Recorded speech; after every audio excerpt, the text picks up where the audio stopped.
I am absolutely thrilled about the Shock the Future campaign for infrastructure that is occurring right now at WSU. There are so many wonderful possibilities for graduate students, and the first of which is that every single graduate student is going to be impacted by the initiatives that are happening in their academic colleges.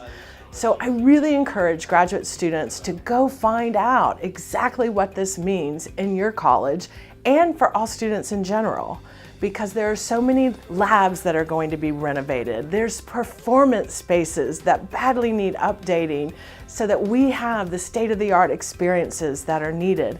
And we have to do these renovations because we are a premier research institution in the state of Kansas. Now, the other thing that might not be obvious to graduate students is the direct benefits that are going to come to them in the renovation of Clinton Hall. It doesn't say it directly, but one of the things that is on the agenda to happen is a dedicated space just for graduate students. There's going to be a whole new lounge where they can meet. There can be these collisions, and it will be incredible.